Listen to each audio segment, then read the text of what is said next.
नमस्ते, आप सभी का स्वागत है आज के इस कार्यक्रम में। और आज हम चर्चा करेंगे हमारे यूनुस चीचा की और बगल वालों की, और उसके अलावा ट्रंप जो तलवारबाजी कर रहे हैं पूरी दुनिया में। साथ में पथिकृत पाइन जी, आपको बता दें, वो आर्थिक मामलों के भी विशेषज्ञ हैं, तो उनसे हम भारत के बजट के बारे में भी आज चर्चा करेंगे। तो स्वागत कर रहा हूँ मैं पथिकृत पाइन जी का। आरंभ करने से पूर्व आप सभी को एक याद दिला दूं कि कृपया चैनल को सब्सक्राइब कर लें, वीडियो को लाइक कर लें, शेयर भी अवश्य करें और हमारे मर्चेंडाइज स्टोर को विजिट भी अवश्य करें। तो स्वागत है आपका पथिकृत जी। अब थैंक यू यूएस एड ने सारा एड बांग्लादेश को रोक दिया है, तो बांग्लादेश में अब क्या स्थिति है? तो सर अगर बांग्लादेश की बात करें तो 2021 में जो यूएस एड का प्लेज था, कितना पैसा देना है इन द नेक्स्ट 5-6 इयर्स, वो $954 मिलियन का था।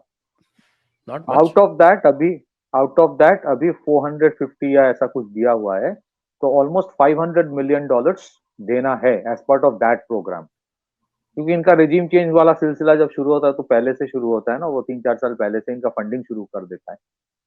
दूसरी चीज है कि अभी सितंबर में कोई असिस्टेंट सेक्रेटरी ऑफ स्टेट ऐसा कोई गया था यूएस से।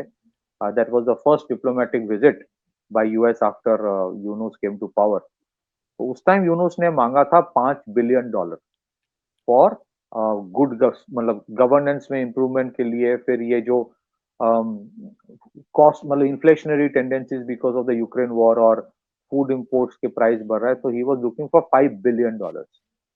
It would be interesting to see ये $5 बिलियन जो मांग रहा है वो दिया जाता है कि नहीं। कि ऑब्वियसली $5 बिलियन तो यूएसएड नहीं देगा, वो आईएमएफ वर्ल्ड बैंक से ही आएगा। पर ये तो है, interestingly it is a reality कि थोड़ा बहुत इसका धक्का लगेगा। बट आई थिंक रिसेंटली उनका कुछ एक एलएनजी का डील हुआ है अमेरिका का बांग्लादेश के साथ। तो बांग्लादेश विल इंपोर्ट एलएनजी, मतलब खरीद, मतलब अमेरिका ऐसे सिचुएशन में बेचेगा तो जरूर, कुछ भी बेच देगा, बट इट्स गोना बी वो एक्सपेंसिव फॉर पैसा कहाँ से बांग्लादेश। आएगा?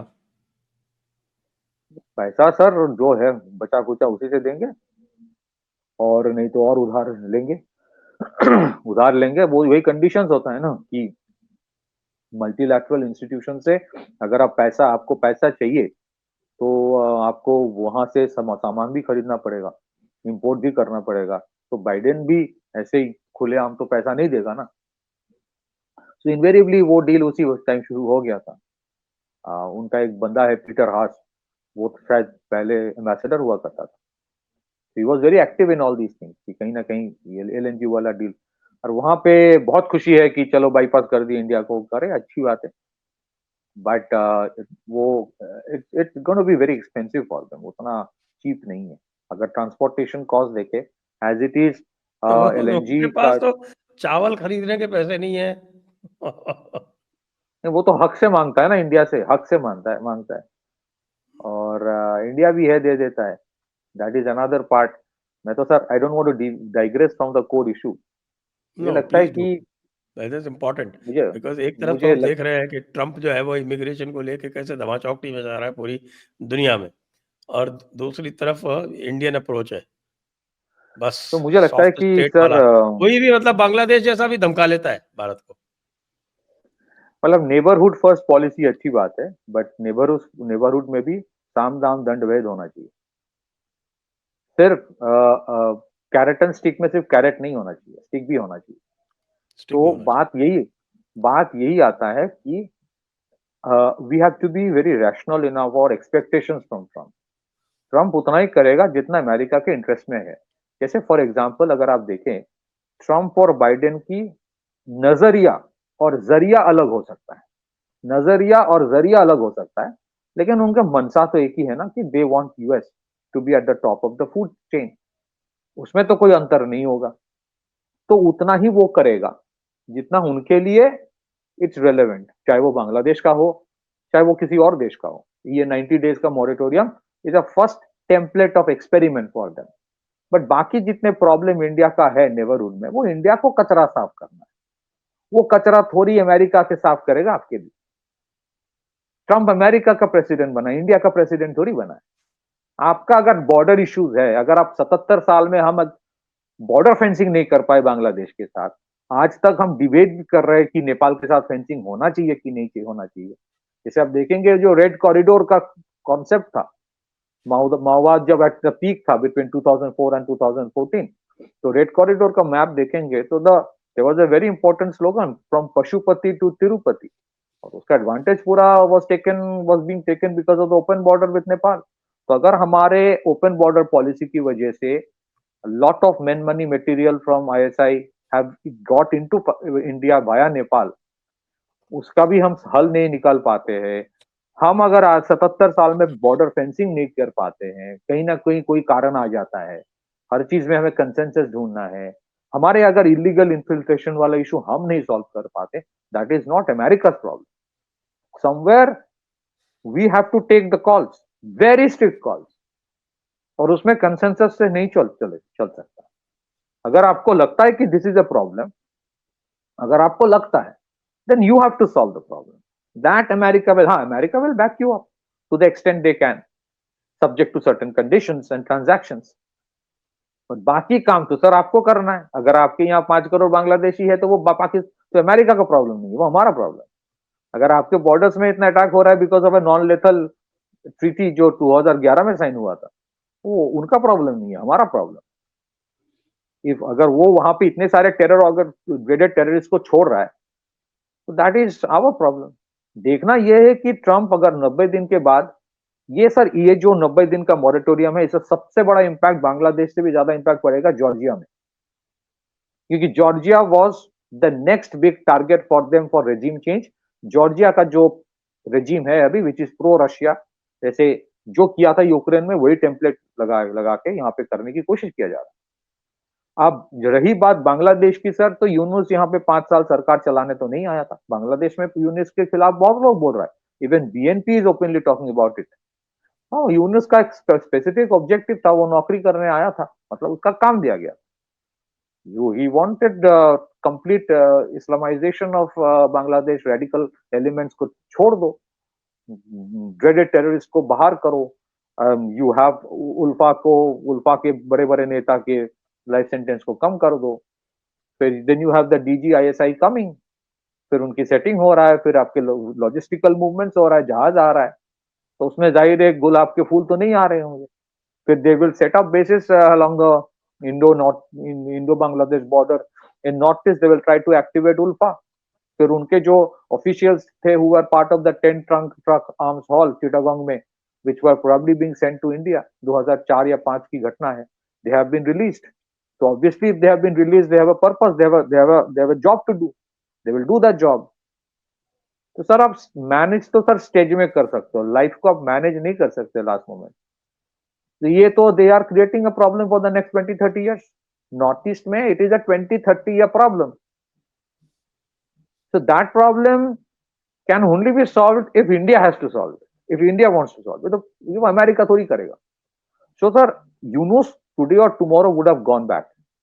Even if Yunus goes back, it does not solve India's problems.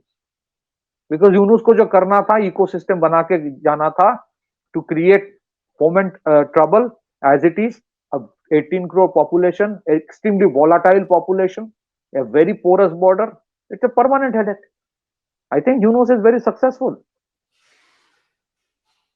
So Trump जो करेगा करेगा, but उसके बाद क्या सर? उसके बाद आपको करना है। You can't just think कि नहीं बांग्लादेश का प्रॉब्लम जो है ना, बांग्लादेश खुद सॉल्व करवा देगा, कर लेगा हमारे लिए। नहीं। वो पहले हसीना के टाइम पे तो यही हुआ करता था ना, अरे हसीना को मत छेड़ो, वो जो है वो सब ठीक कर देगी हमारा तो जो सर है वो। हसीना के टाइम इन्फिल्ट्रेशन कम हुआ थोड़ी था?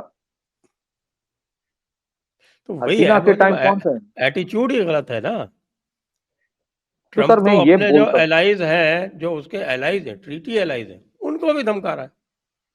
हाँ, मैं Not आपको that, यही बोल रहा हूँ कि not that it is absolutely the correct approach, but the point is America first means America first. Nobody can take America for granted, whether friend or foe.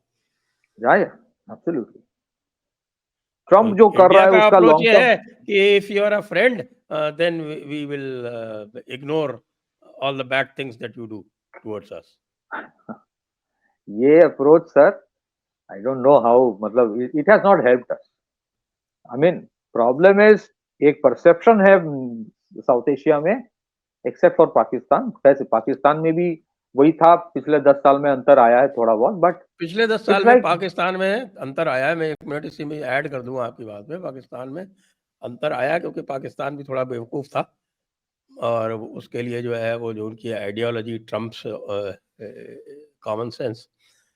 लेकिन आज भी हमारा जो इस्टेब्लिशमेंट है वो ये कहता है, जो हमारा जो एक हिडन, नॉट ओपनली आर्टिकुलेटेड, पहले इट वाज ओपनली आर्टिकुलेटेड, लेकिन वो आज भी कंटिन्यू करता है, जो कहता है कि a united Pakistan is good for India, a peaceful Pakistan is good for India. बताइए आप, इसमें क्या चेंज आया? नहीं तो सर, एक्चुअली इसका प्रॉब्लम ये है कि डिप्लोमेसी आज भी नेहरूवियन लेगेसी पूरा बरकरार है. डिप्लोमेसी जो सिखाया जाता है टू द डिप्लोमेटिक कैडर, उसमें we haven't fundamentally altered. Doctrines का चेंज नहीं हुआ है ना. What is India security doctrine? तो सर ये प्रॉब्लम क्या है कि साउथ साउथ एशिया में देयर इज अ परसेप्शन कि आप कुछ भी करो इंडिया के साथ, India will still be good to you, nice to you. आज तालिबान के साथ जो भी, मतलब ठीक है, आई सपोर्ट कि तालिबान के साथ रिश्ता होना अच्छा है, रिश्ता अच्छा होना चाहिए because of certain tactical reason. But Kandahar वाला इशू कौन करवाया था ये भी हमें भूलना नहीं चाहिए. So that is why I say कि sometimes many of the countries of South Asia take us for granted, क्योंकि हम सिर्फ कैरेट से डील करते हैं, स्टिक से नहीं. People may disagree with me, disagree, or I still believe in the last 10 years, in many respects, Modi government's foreign policy has been successful. I will not deny that. But I'm only saying from South Asia's perspective, जैसे बांग्लादेश के बारे में एक perception है India में कि नहीं नहीं, अभी जो डिस्पेंसेशन है वो थोड़ा एंटी इंडिया है, but people of Bangladesh are not anti India. Sir इसमें I have a 100% they are. I keep on saying this, and I've said it several times on television also, in front of respected foreign, retired diplomats. I've said it कि the degree of anti-Indian sentiment may vary, but per se they are anti-Indian. Somebody might be 70% anti-Indian, somebody might be 100% anti-Indian, and somebody might be 35-40% anti-Indian. तो ये सोचना कि अगर कोई और आ जाए तो they will be completely in our favour, ये होना ही नहीं है. हम भूल जाते हैं there was a Bangladesh, there was an east Pakistan before 1971 as well, and many of their heroes were those who fought against India in 1965 war. ये चेंज नहीं हुआ है. प्रॉब्लम हमारी है सर, हमारी प्रॉब्लम है. ये हम लोगों ने कभी नैरेटिव कंट्रोल ही नहीं किया 1971 के बाद. हमने सोचा लड़ाई जीत लिया, और हाँ ठीक है, सेलिब्रेट करना चाहिए, it was a decisive victory. 93,000 अगर प्रिजनर ऑफ वॉर होता है, ये कोई छोटी मोटी चीज नहीं है. इतना सेकेंड वर्ल्ड वॉर के बाद कभी हुआ नहीं. But we were till today we are in that honeymoon phase. We never thought. जो लोग हार गए वो नैरेटिव कंट्रोल करता रहा. इसी वजह से 5th of August जो हुआ, इसी वजह से ना हुआ, because control of narrative was being done by somebody else. The Pakistanis were doing it. They were putting it hard labor for that. तो एक वो इशू है. सेकंड सर, आपके इंटरनल इश्यूज आप सॉल्व करोगे ना. आपके डेमोग्राफिक चेंज हो रहा है, वो नॉर्दर्न बिहार में, संथल परगना में, वो ट्रम्प का प्रॉब्लम थोड़ी है, आपका प्रॉब्लम है. आपके 2023 के दिसंबर में एक एफिडेविट दिया जाता है, होम सेक्रेटरी अजय भल्ला देता है सुप्रीम कोर्ट में, progress of fencing has been very slow in west Bengal because of within brackets non cooperation, क्योंकि उनके लैंड एक्विजिशन प्रोसेस जो है वो स्लो है. तो सर ये अगर हम नेशनल सिक्योरिटी इशू की तरह नहीं डील करते हैं, इसको थोड़ा इंक्रीमेंटल करते रहते हैं, और ये कभी कोई स्टेट गवर्नमेंट लैंड नहीं दे रहा है वो इशू, कभी बीजीबी बॉर्डर गार्ड बांग्लादेश नहीं मान रहा है वो इशू, ये अगर आप हमारी अप्रोच ऐसे रहे तो फिर कैसे होगा. You need to formally put your foot down. This is my boundary, I will fence it, come what, मैं कुछ भी कर लूंगा. और 3 साल में खत्म करो, 60 हजार करोड़ मैं दे रहा हूं इसके लिए. It is as important as buying a Rafale और अ सबमरीन. सबसे आप हर अच्छा लड़ाई एग्जाम्पल जी हमारी नेबरहुड पॉलिसी का सबसे अच्छा कह लें या सबसे खराब कह लें या सबसे बेवकूफ़ी बड़ा एग्जाम्पल कह लें, वो है इंडस वाटर्स ट्रीटी, जो आपने वॉर के टाइम भी सस्पेंड नहीं की.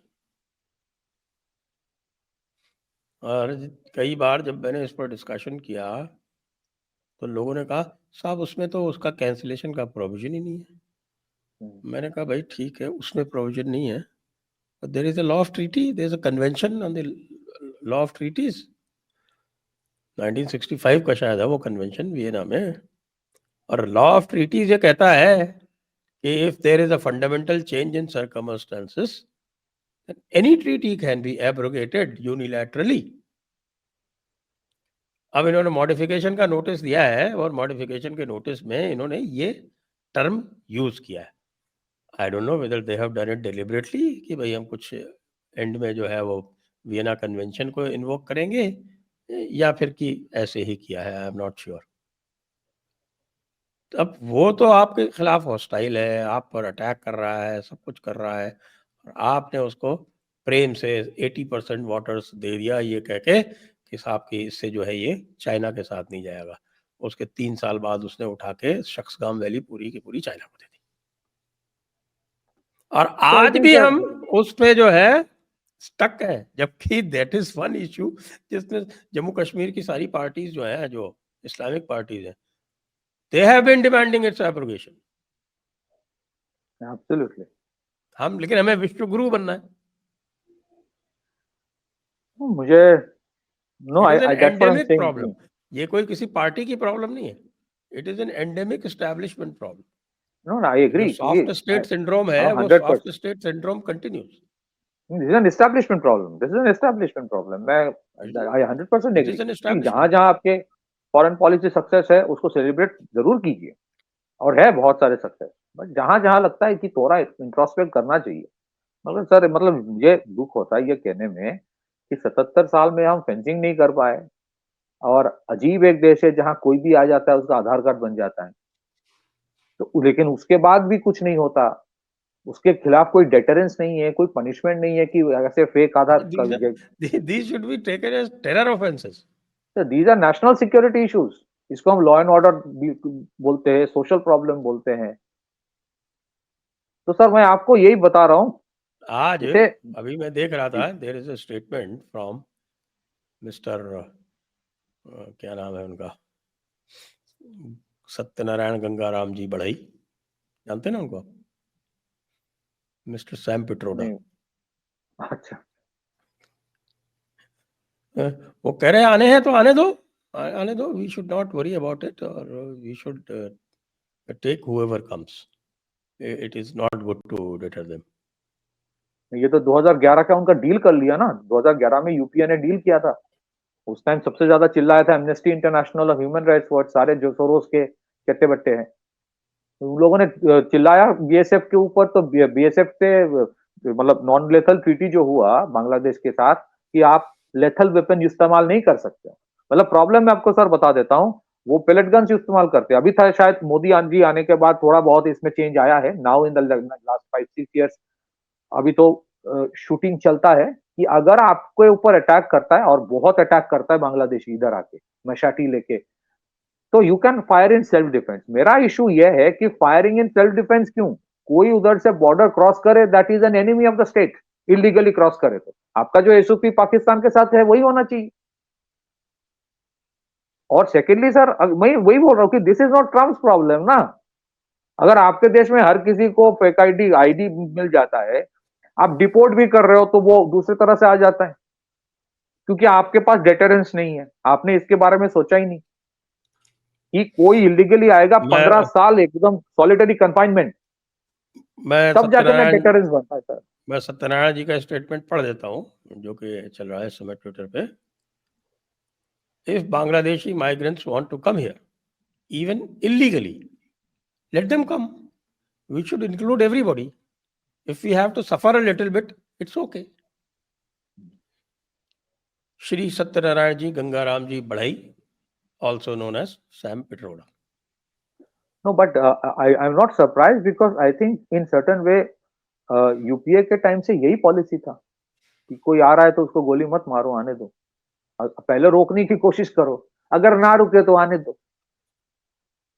मतलब अब हमारे एंटी इन्फिल्ट्रेशन ग्रिड, अभी तो आई विल नॉट डिनाई कि 600 ऐसे जगह थे जहां पे in the last 2-3 years plugging हुआ है, प्लगिंग द गैप, जहां से सेंसिटिव एरिया टेक्निकल सर्वेलेंस है। लेकिन हमारे जो फेंसिंग है ना sir, that fencing is not for preventing infiltration, that is eight worst a demarcation, at most a demarcation. Anti infiltration grid किसको कहते हैं? उसके लिए इजिप्ट के साथ जो पैलेस्टाइन का बॉर्डर है राफा में, वो देखना चाहिए कि एंटी इन्फिल्ट्रेशन ग्रिड किसको कहते हैं। अभी भी मेक्सिको के साथ जो फेंसिंग लगा रहा है अमेरिका, उसको फेंसिंग कहते हैं। That is for preventing infiltration, that is not a demarcation only. Rafah में इजिप्ट का 7 लेयर फेंसिंग है। सो सर दैट मीन्स, मैं ये कहना चाहता हूं अंत में, before I hand it over to you, I 100% agree the statement बटोगे तो कटोगे, I 100% agree to the statement एक है तो सेफ है, but organized mass conversions and organized mass infiltration, ये सिस्टमेटिकली इस देश में पिछले 30 साल से चल रहा है, या 20 साल These से are ऊपर तो security जरूर। issues, and these are These are security national issues. I agree security with you. issues. These are तो national इसको security national issues. Security issue की तरह डील किया ही नहीं गया। And Demography is a security issue. Both are targeting the majority community. उसको target करो, उसको। इन्फिल्ट्रेशन से डेमोग्राफी चेंज हो रहा है, कन्वर्शन से डेमोग्राफी चेंज हो रहा है। तो हम तो सर बट ही रहे ना, हम तो बट ही रहे। तो अगर कोई गरीब हिंदू ट्रीटमेंट की वजह से, ट्रीटमेंट की पैसे के लिए या एजुकेशन के लिए अगर वो कन्वर्ट हो रहा है, दैट मीन्स चर्च अपना पैसा खर्च कर रहा है सर, उसको ट्रीटमेंट दे रहा है, एजुकेशन दे रहा है। Problem is not with the church, problem is कि हमारे मंदिर का पैसा हिंदुओं की एजुकेशन और ट्रीटमेंट के लिए खर्चा नहीं होता है, तो सरकार रह जाती। ये तो वो तो सिर्फ वो फिजिकल डेफिसिट खर्च कम करने के लिए स्टेट गवर्नमेंट इस्तेमाल करते हैं ना। ये तो प्रॉब्लम हमारा है कि हमने मंदिर ट्रस्ट नहीं बनाया। So that's what I am saying कि we should be very rational कि हमें ट्रम्प से एक्सपेक्ट क्या करना है, क्योंकि बाकी कचरा साफ सर हमें करना है। अगर हमें कचरा लगे वो, और अगर हमें लगे कि नहीं नहीं सर्वे भवन्तु सुखिनः, सब एक साथ आ जाए, सब खुश है, तब तो अलग चीज है। क्योंकि सर यू ये मे जो मैं बिलीव कहता हूँ इन नॉन ना, violence, you can not sleep with rabbit dog, ये विरातू कहता है कि you may be very inclusive but you can not sleep with the rabbit dog. तो sir basically sir, you might believe in Buddha and peace, but your neighbours don't believe in that. वो चाहते ही नहीं everyone has to आपकी believe in वो। It for it to work. तो carat के साथ स्टिक होना चाहिए, हमारे स्टिक इज मिसिंग। हाँ, ये कहा जाता है कि स्टिक जब आवाज करता है भगवान की लाठी की तरह आवाज नहीं होता, अच्छी बात है, बट कभी कभी दहाड़ना भी जरूरी होता है। मेरे को वो प्रॉब्लम तो है सर ना, ये है कि बिल्कुल काटो नहीं तो फुफकारो तो सही। तो दहाड़ कहाँ है सर? तो दहाड़ तो देना पड़ेगा। अभी देखिए, मैं एक चीज कहना चाहता हूँ, हालांकि आई बिलीव जो ट्रम्प कर रहा है वो काउंटर प्रोडक्टिव होगा लॉन्ग रन में अमेरिका के इसको लिए। भी थोड़ा बट डिस्कस कर लेते हैं। ट्रम्प जो है ना, हाँ, ये चारों तरफ जो हाथ पार मार रहा है, it was something that was not even in his agenda, और एक्टिंग लाइक बिग बॉय। तो ये तो वाकई already the resistance started building. Birth right citizenship वाला उसका जो है वो ऑलरेडी हो गया, और फेडरल कोर्ट में डाल ही दिया गया। और तो पहला सेटबैक वहाँ हुआ। दूसरा, अब पूरा जो है European Union is getting together on the issue of Greenland. अब Colombia and Colombia is saying कि Panama is ours. It is not. United States snatched it away from us. तो हाँ, वो तो 1890s और अर्ली 1900 का जो इशू था, रूजवेल्ट ने फिर आर्मी भेज दिया, ये सब किया, Panama was part of that isthmus कहते हैं उसको, कोलंबिया का पार्ट था, फिर हटा लिया। ये तो मिलिट्री ऑपरेशन किया था इन लोगों ने, तो उसमें उसी के साथ अब मिलिट्री ऑपरेशन के बाद पनामा को अब बोला जा रहा है कि भाई तुम अलग नहीं हो, तुम हमारे लिए, तुम्हें मिला था जो भी है, और तुम वो हैंड ओवर कर दो। So anyways, the thing is this कि ट्रम्प का जो अभी कर रहा है सर, जैसे मैं दहाड़ की बात कर रहा था, अभी तक वो दहाड़ ही रहा है और कुछ नहीं कर रहा है, लेकिन थोड़ा बहुत काम हो रहा है उससे। लेकिन लॉन्ग टर्म में उसका प्रॉब्लम है, मैं इसलिए बोल रहा हूँ। अगर आप वो बर्थ सिटीजनशिप जो अभी कोर्ट में चला गया, रोक लग, स्टे ऑर्डर आ गया है, आई think they were prepared for it. उसमें बहुत सारे इंटरप्रिटेशन वाला इशू आ जाते हैं कि 1868 का जो अमेंडमेंट है, 14 अमेंडमेंट, फिर उसके बाद 1898 का जो सुप्रीम कोर्ट का उसके ऊपर ऑब्जर्वेशन है, क्यों है, तो ये I think they are prepared to fight it out, मुझे लगता है। अब सुप्रीम कोर्ट उसका क्या बोलेगा, जजेस क्या बोलेंगे, that is another issue, but I think Trump के जो टीम है, आई think they were also ready कि ये जाएगा, कोई ना कोई तो डालेगा case, and will fight it out. तो इसीलिए क्या मुझे लगता है कि पहले ही इसको अनाउंस कर दिया कि अगले 1 साल 1.5 साल तक केस लड़ हो जाए, होगा। And as it is, if you see, जो बाइडेन कर नहीं, रहा लेकिन था, उसने तो बस दे दिया ना, पूरा का पूरा यूनाइट हो गया। 22 democratic states they have gone against him. 22 ने हाँ, तो जाके आई साथ थिंक साथ फेडरल कोर्ट में कर दिया।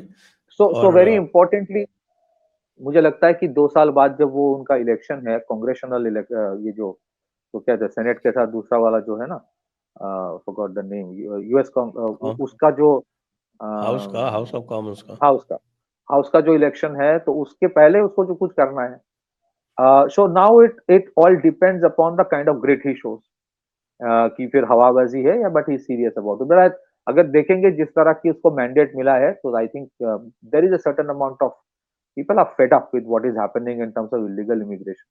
कहीं ना कहीं उसको रैशनलाइज करेंगे, बैलेंस करेंगे, बट बर्थ राइट सिटीजनशिप के ऊपर कुछ ना कुछ तो असर, कुछ तो होगा।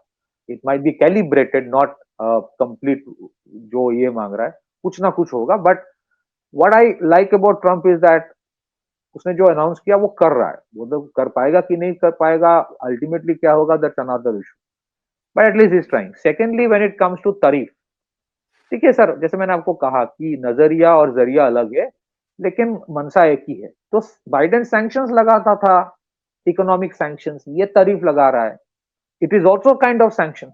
इन द शॉर्ट रन क्या होता है, बहुत सारे ऐसे देश है, उनको अभी भी अमेरिका की इकोनॉमी की जरूरत है, it is a reality. Colombia का जो उनके प्रेसिडेंट ने जो ट्वीट किया, उनके एनालिस्ट वहां पे वही बोल रहा है कि हाँ, ये रियलिटी है, we need the market, but can it continue like this?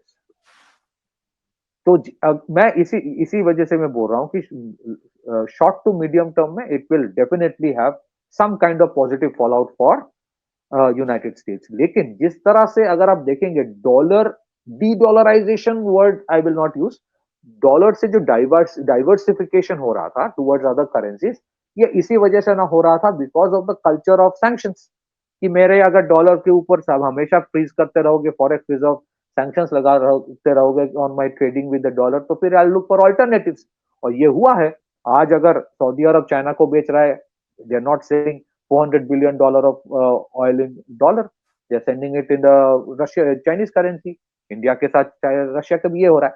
तो डॉलर वाला सैंक्शन का कल्चर जो था, सैंक्शन वाला कल्चर की वजह से डॉलर से यू लुक फॉर ऑल्टरनेट्स, तारीफ वाला कल्चर और भी बढ़ता रहेगा, तो नॉन यूएस मार्केट ग्रुपिंग भी फॉर्म होगा टुडे और tomorrow, because it will not continue, it can't continue for ever, it can't continue. और इसमें एक और भी इंटरेस्टिंग पार्ट है सर, ये जितना भी बोल रहे कि 100% तारीफ, 60% तारीफ चाइना के ऊपर लगा देंगे, तो how what will be the impact of that on the American आपकी तो मार्केट? आपकी तो चीजें महंगी होंगी। अच्छा, वो बोल रहा है कि मैं टैक्स कट दे दूंगा और सारे मैन्युफैक्चरिंग जो है आप ले आओ अमेरिका में। तो सर, अमेरिका का जो कोर पावर है ना, it comes from the corporates, जिसको डीप स्टेट भी कहा जाता है, जो भी है। These corporates, majority of them, उनका जो कोर कॉम्पिटेंस है apart from research and development, is because they have consistently kept the cost very low by outsourcing manufacturing to China. So they have a China plus one policy today, क्योंकि China has become a one-way street. वहां से to take the money out is very difficult. But China plus one policy में उनका क्या है?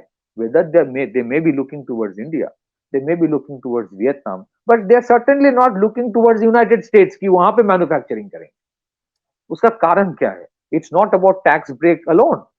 आप अगर America में मैन्युफैक्चरिंग करोगे तो what is the cost involve, what are the welfare measures, labour laws, इतने बहुत सारे इश्यूज होता है सर।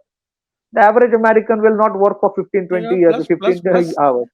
आपको अगर कॉम्पिटेंस एक्सपोर्ट करना है तो आपको अपनी करेंसी को डीवैल्यू करना पड़ेगा।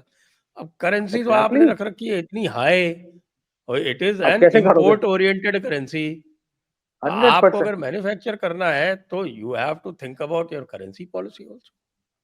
तो सर उसने क्या किया कि तारीफ अगर बढ़ाएंगे तो ठीक है, प्रोटेक्शनिज्म लाएंगे, फिर टैक्स कट करेंगे तो यहाँ पे मैन्युफैक्चरिंग आ जाएगा। चाहे और क्या कर सकते, तारीफ अगर बढ़ाएंगे तो इन्फ्लेशन हो सकता है। तो एक काम करते, डंडा मारते सऊदी अरब को कि भाई तुम तुरंत तेल का कीमत कम कर दो। क्यों कम कर दो? अरे तुम्हारे तेल का कीमत ज्यादा है इसीलिए रशिया के पास पैसा है, इसी वजह से रशिया लड़ाई लड़ रहा। अरे भाई, लड़ाई रशिया नहीं लड़ रहा है, तुम 30 देश मिलकर हथियार बेच रहे हो। उसको बंद करो, कल लड़ाई बंद हो जाएगा। सऊदी अरब सर, अभी इंटरेस्टिंग चीज ये है कि ओपेक जो है, हाँ ओपेक इज सेल्फिश, उसमें कुछ नहीं है, that is the reality. But OPEC control 40% of the world oil, बाकी 60% इनके हाथ में है नहीं।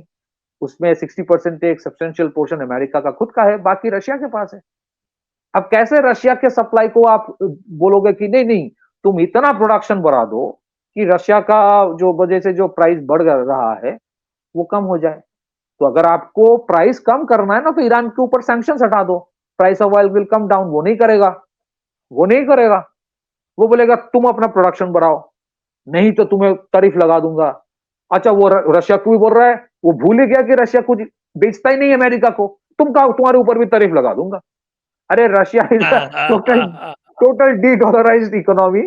हाँ, टोटल नहीं तो सब्सटेंशियली डी डॉलराइज्ड अच्छा, वो इकोनॉमी। डी डॉलराइजेशन आपने खुद ने किया, उसके एसेट सीज करके? हाँ, और वो तुम्हें तेल बेचता है इंडिया से राउटिंग करके, और तेल इतने तुम इंडिया से खरीदते हो कि India has become a bigger exporter of oil to western Europe than Saudi Arabia. India के पास तेल है नहीं, लेकिन वो सऊदी अरब से ज्यादा रिफाइंड ऑयल बेचता है यूरोप को। वो तेल आता है रशिया से, और ट्रम्प बोल रहा है कि तारीफ लगा दूंगा। तो ये सर वो होता है ना, स्कूल के बच्चों को जो टीचर डंडा दिखाता है, अरे बैठ जा, डंडा मार दूंगा। तो सर ऐसे थोड़ी होता है, it doesn't work like that. अच्छा, इंटरेस्टिंग, अगर मैं आपको एक चीज बता देता हूँ। ये तारीफ वाला जो इशू बोल रहा है ना, सऊदी अरब का बोल रहा है कि तेल का कीमत कम करो, नहीं तो तुम्हारे ऊपर तारीफ लगेगा। अब problem with American economy is कि अगर वो तेल का कीमत थोड़ा इंक्रीमेंटल कम हो सकता है, but it comes down to $50 और $55 ना, तो उनका जो शेल ऑयल है, जो अमेरिका का शेल ऑयल है, वो fracking technology is very expensive. Then shale oil becomes unviable. अभी जो गल्फ ऑफ मेक्सिको को गल्फ ऑफ अमेरिका बोलने की बात कर रहा है, it is because primarily of the oil reserves using that Bhutan वगैरह वगैरह जो भी है। But if the price of oil comes down to $50 और लेस, द तो अमेरिकन ये रिजर्व ऑफ ऑयल वो अनवाइबल शेल हो ऑयल जाएगा। में वो अनवाइबल हो जाएगा, बंद हो जाएंगे सारे टेक्सास में जो ऑयल फील्ड है। तो ट्रम्प तो कर तो रहा है, बट मतलब ठीक है, वी सपोर्ट ट्रम्प बिकॉज वो वोकिज्म के खिलाफ लगता है कि काम करेगा, वो कर रहा है। रेजिम चेंज वाला इशू जो है उसके ऊपर काम करेगा।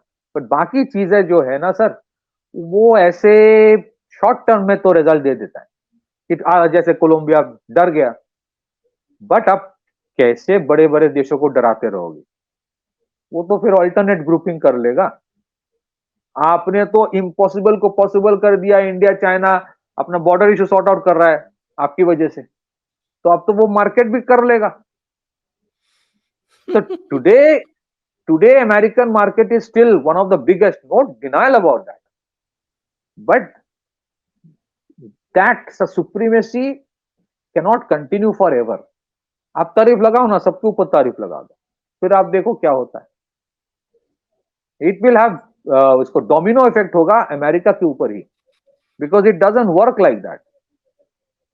सो रेवेन्यू रेवेन्यू रेवेन्यू देखता रह रहा वो ठीक है, but you need to have people who are in a position or in a viable position जिसको आप भी कुछ बेच पाओगे, ऐसे ही चलेगा ना, नहीं तो नहीं होगा. You can't create a situation कि जहां हम ही हम हैं और कोई नहीं है, तो फिर आप ट्रांजैक्ट किसके साथ करोगे? सो देर आर लॉन्ग टर्म. अच्छा, यूरोपियन यूनियन वाला सर इशू नहीं, मुझे लगता है कि सर डेनमार्क से वो ले लेगा ग्रीनलैंड, और वहां से डोमिनो इफेक्ट वाला जो है नेटो, यूरोपियन यूनियन, ये क्रम्बल होता रहेगा, क्योंकि that is how it is. There is no love in Europe for NATO और अमेरिका की मुझे अमेरिका से इतना प्यार है कि जिसके वजह से मुझे नेटो चाहिए. आधे से ज्यादा देश नेटो का हिस्सा है, डर के मारे, डर के मारे नेटो का हिस्सा बनता है, नहीं तो उसको नहीं चाहिए सर नेटो. आप बताइए ना, ईस्टर्न यूरोप में जितने देश है जो नेटो का हिस्सा है, उनका ट्रांजैक्शन रशिया से होता था, उनका तेल रशिया से आता था, उनका गैस रशिया से आता था. Culturally they're part of the orthodox church. उसको क्या लेना देना इस लड़ाई से? But they are out of they are out of fear. तो the day you see they Trump says कि 5% आप खर्च करो अब GDP, if they will not be able to do, तो बोले कि तो छोड़ो, नहीं लेना है, तो आधे तो खुश हो जाएंगे कि अचानक टीचर आया नहीं स्कूल में, अच्छा ये क्लास फ्री क्लास, सारे चिल्ला चिल्ला के निकल जाएंगे, भागो. तो इसी तरह होगा यहाँ पे भी. Strategically, European Union also is not viable. I'm telling you, a lot of people may not agree to it, but European Union is actually a burden on Germany, France, and larger economies.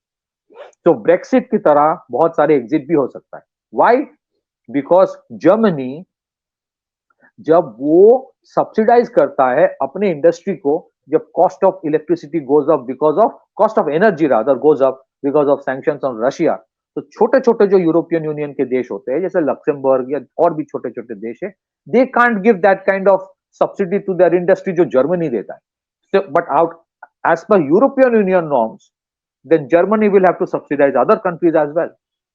So most of the smaller European countries को तो they are actually a drag on France and Germany, and they don't want it. आप उनके लोगों से पूछ के देखो, they don't actually want it. In fact, if you go and talk to the people of European Union कि what is the reason they want to be part of European Union, you will not find real answers कि I'm passionate about European Union. So ये तो एक तो dispensation configuration artificially बना के रखा है. And deep inside, sir, it may not apparently seem that I am saying the truth, but deep inside इनके fault lines बहुत है. ये तो फुटबॉल मैच में बाहर आ जाता है, बाकी टाइम तो ठीक है, वो चुपचाप रहते हैं. अब देखेंगे the kind of animosity the average French otherwise has for a German, and both of them have for the English. So there are these deep fault lines, and these fault lines will come out. So we may like it or not, but America has been like a glue for European Union. The day that glue goes off, they will not fight with each other, but they would rather prefer कि let us be on our own. आप देखिए ना, western ये जो so called right wing nationalist जो rise कर रहा है, most of them are against this European Union concept because they believe कि European Union has been the reason जिसके वजह से ये जितने सारे वोक है, they have been able to spread everything, क्योंकि यूरोपियन यूनियन का जो रूल है वो सबके ऊपर इक्वली अप्लाई होगा. So they feel कि my country is getting threatened. जैसे Poland, Hungary, they have to give a huge fine every year. किस वजह से? क्योंकि they are not allowing the illegal immigrants to reside in their own country. They're giving a fine. और ये सारे देश sir छोटे छोटे हैं, मतलब ठीक है, they are very rich per capita wise, but they are not that big country जिसका 3-4 ट्रिलियन डॉलर की इकोनॉमी है जर्मनी की तरह. It's a drag on them. अगर आप पूछेंगे उनसे tomorrow if they are given on referendum, अगर करने को बोलो कि भाई डंडा नहीं पड़ेगा, तुम बिना डरे तुम रेफरेंडम में वोट दो, तुम किसके साथ रहना चाहते हो? तुम फ्रांस के साथ, जर्मनी और अमेरिका के साथ रहोगे या रशियन साइड रहोगे? आधे से ज्यादा रशियन साइड चला जाएगा. And I'm not saying out of my fascination for Russia. It's a reality. ये व्हाट्सएप पैक्ट के देश जो है, इनके व्हाट्सएप पैक्ट के जितने देश अमेरिका है, ने ये बाइडेन ने डंडा मार मार के इनको अलग किया है, वरना तो जर्मनी कब लड़ाई चाहता था, आपको भी पता है. हाँ सर, ईस्टर्न यूरोप में उनके लिए सबसे बड़ा एग्जांपल युगोस्लाविया है. युगोस्लाविया में 75 दिन बॉम्बिंग किया बेलग्रेड के ऊपर. For the sake of democracy and peace and freedom of expression and ये सब बोल के. सो दे फियर दैट कि कल तो मेरे ऊपर भी करेगा. अगर यूगोस्लाविया में, मतलब सर्बिया में जो किया था मिलोसेविच के time, Kosovo war, so they fear that, they don't want to be, but मतलब so in the long run क्या होगा, it is very difficult to say, but Trump का जो जो जो उनका एक्शन है, ये जो ग्लू है which is holding together, that is going away. Secondly sir, एक important चीज है, American corporates don't want to relocate manufacturing inside America. हाँ होगा, in certain way it might happen, but not in that large scale. वो कर ही नहीं पाएगा, क्योंकि द एवरेज अमेरिकन, उसकी वो स्किल डेवलपमेंट में उतना फोकस गया नहीं. देयर आर मेनी जीनियसेस जो भी है वो अलग है, but you can't make them work. विषय को बदलेंगे क्योंकि हमें थोड़ा भारत के बजट के ऊपर भी डिस्कशन करना है, क्योंकि आप आर्थिक मामलों के भी जानकार हैं. तो आप अगले बजट में आप क्या देखते हैं, क्योंकि अभी जो आपका जो वैश्विक सीन बना है उसमें स्लो डाउन देखा जा रहा है. How will this perceived slow down impact the budgetary exercise? Sir दो इंपॉर्टेंट इश्यूज है फॉर दिस बजट या अभी जो ट्रेंड्स है. फर्स्ट इज, एक तो मिडिल क्लास में, जो सैलरीड मिडिल क्लास, इनका जो अपेरेंटली विजिबल है in social media and otherwise, there is a certain level of disgruntlement की टैक्स हम ही देते रहते हैं. So I would not be surprised if a substantial tax break या कुछ आता है for the middle class, because it is a reality. This government, इसका vote bank from the middle class has been rock solid.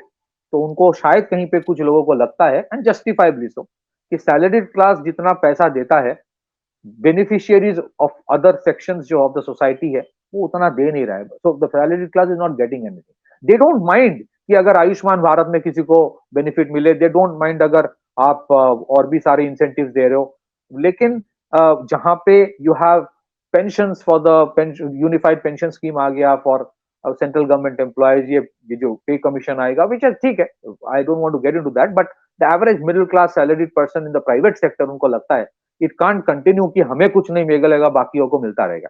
तो मुझे लगता है कि एक नया टैक्स कोड आ सकता है या उसका शुरुआत हो सकता है, where you might see a substantial tax break coming up. Secondly, ये जो global meltdown या slowdown है, this is inevitable. उसका कुछ बड़ा impact primarily in those sectors आएगा जो which are dependent on the foreign money या फिर foreign clients, primarily जो IT sector होता है. और ये जो venture caps के जितना पैसा आता रहता है, उसमें you might see certain amount of curtailment. लेकिन सर अगर आप पिछले 10 साल में देखेंगे, one of the biggest push towards the Indian economy has been by the government investment. जो प्रोजेक्ट गति शक्ति है, $100 बिलियन का जो टारगेट है, उसमें काफी हद तक काम किया है. तो मुझे लगता है कि इंफ्रास्ट्रक्चर डेवलपमेंट में जितने पैसे खर्चा कर रहा था सरकार, उससे ज्यादा पैसा भी खर्च करता रहेगा. लास्ट ईयर का टारगेट शायद 10 लाख करोड़ या 11 लाख करोड़ था. It will continue, it might go up, and I will not be surprised with that. Defence spending में इट इज एक्सपेक्टेड कि total capital expenditure on defence might breach 2 lakh crore this year. So और अगर research and development भी last year शायद एक corpus रखा गया था 1 लाख करोड़ का, वो कितना हुआ है मुझे पता नहीं, बट आई थिंक ये जो whether it is AI, whether it is 2 lakh crores is what defense expenditure, defense budget? नहीं, defense 2 lakh crore is capital expenditure of the defense capital budget. expenditure, so that's about 24 billion. 24 billion. तो अभी last year was 1,75,000 crore था. तो ये 2 लाख करोड़ जो है average, इनका जो एक थंब रूल है कि 70-75% ऑफ दैट वो बेसिकली इंडिया से प्रोडक्शन होके इंडियन कंपनीज को दिया जाएगा. अब कुछ तो बड़े हैं जिसमें आपको देना ही, जैसे रफाल अगर खरीदा जाता है इस बार फॉर द नेवी, बट ये this will focus primarily on the internal industry या आत्मनिर्भर भारत का जो है. और मुझे लगता है कि प्रोडक्शन लिंक इंसेंटिव में जो काम हुआ है 15 सेक्टर्स अक्रॉस, उसमें भी और इम्पेटस दिया जाएगा, सो दैट ये जो रेसिलियंट सप्लाई चेन वाला बात है, ये इसको और स्मूथ करने के लिए.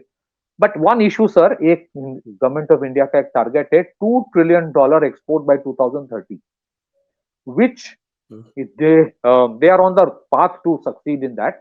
बट मुझे लगता है इससे वल्नरेबिलिटी वाला जो ग्लोबल इश्यूज में है ना, we need to calibrate at with that, क्योंकि you might reach that target, you may, but जो अभी ग्लोबल ट्रेंड्स है, वोलेटिलिटी इतनी ज्यादा है, to presume that the western market can sustain that kind of demand for ever और for the next 20 years, there are question marks. So India का करेगा, but I don't want India eventually becoming an export oriented economy. हाँ, नहीं export वो तो oriented बिल्कुल नहीं होना इकोनॉमी का, चाहिए। आप देखिए ना चाइना का क्या हाल हो रहा है। यस. सो चाइना जिस चीज में फेल कर गया, इसको कहते हैं डुअल सर्कुलेशन. उन्होंने कोशिश किया था कि इंटरनल इकोनॉमी को और रिवाइव करने में, वो कर नहीं पाया, क्योंकि इतना उनका फोकस और GDP was dependent on external market. उसको इंटरनल मार्केट कॉम्पेंसेट नहीं कर पाएगा within a span of 1 or 2 years.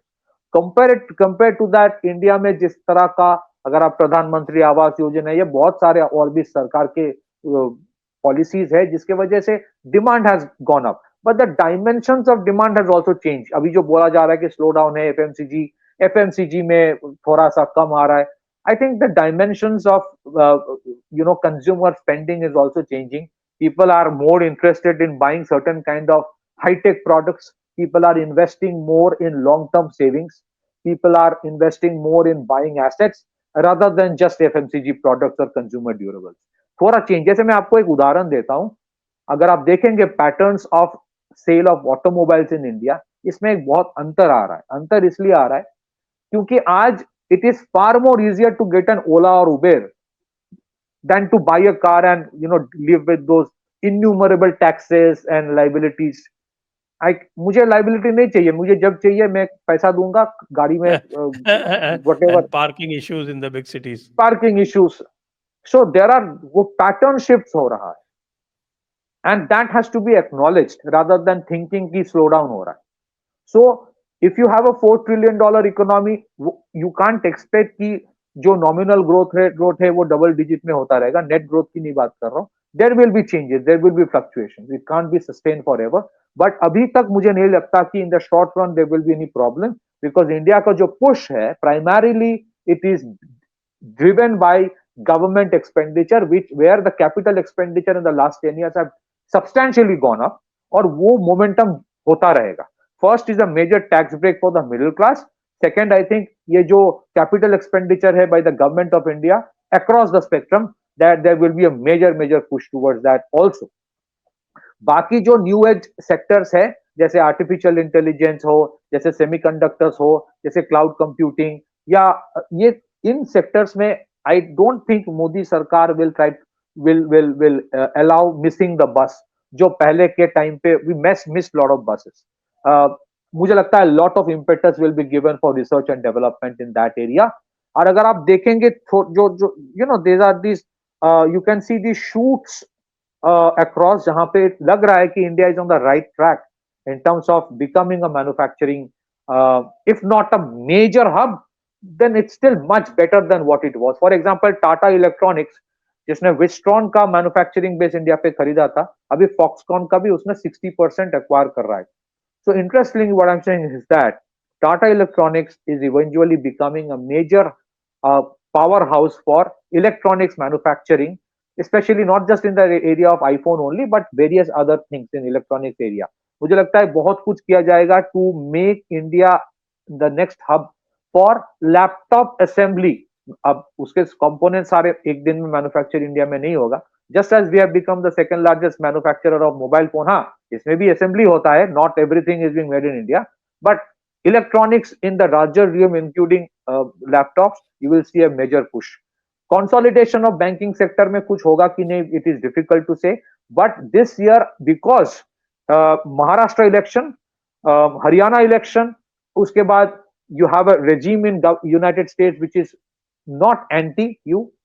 इसके वजह से आई विल नॉट बी सरप्राइज अगर कुछ ऐसे रिफॉर्म्स जो थोड़ा सा रुका हुआ था उसमें फिर से इम्पेटस आपको दिखे, जैसे वो एग्रीकल्चर रिफॉर्म हो या फिर पावर सेक्टर का रिफॉर्म हो. क्योंकि ये जो एजिटेशन वाला टेम्पलेट सर था पंजाब से जो आया था ड्यूरिंग 2020-21, वो it has lost its steam. You know, इसका हर चीज का law of diminishing marginal utility होता है, चाहे वो ट्रम्प का तारीफ हो, चाहे वो आंदोलन जीवियों का हो. So you might see some push being given. अगर वो on budget होगा या off budget होगा, we have to see. That we have to see. It might be an off budget announcement also. आजकल sir, if you look at the trend, budget में हर चीज announce नहीं हो रहा है. There are major investments, major policy decisions that government is taking across the year, and not just in the budget. But this year you might see some tectonic shifts happening in terms of investments in new age sectors, जहां पे it will help India to consolidate. और ये whether AI हो, semiconductors हो, sir, today you have no option. क्योंकि अगर आपको आत्मनिर्भर बनना है, इट कैनॉट कंटिन्यू कि आपके डेटा स्टोरेज में भी डेटा सिक्योरिटी और डेटा मेंटेनेंस बाहरी कंपनी हमेशा करता रहे. तो you have to invest and you have to create an ecosystem जहां पे प्राइवेट सेक्टर भी इन्वेस्ट करे. So tax break for the middle class and major capital expenditure by the government, continuing with the momentum. These are the two things that I see. Power sector reform, agri reform, उसके ऊपर कुछ announcement होता कि नहीं होता, we have to see. क्योंकि आजकल एक नया ट्रेंड भी दिख रहा है सर, पूरे बजट पढ़ा नहीं जाता है. You know, the whole budget is not read out on the day of the budget. So finer points later comes out. But these are the two things I think there will be there. Back to you, sir. तो आइए आज की चर्चा को यहीं पर विराम देते हैं. सभी दर्शकों को बहुत बहुत धन्यवाद. पत्रिका जी को भी बहुत बहुत धन्यवाद. जय हिंद, जय भारत, वंदे मातरम. Thank you.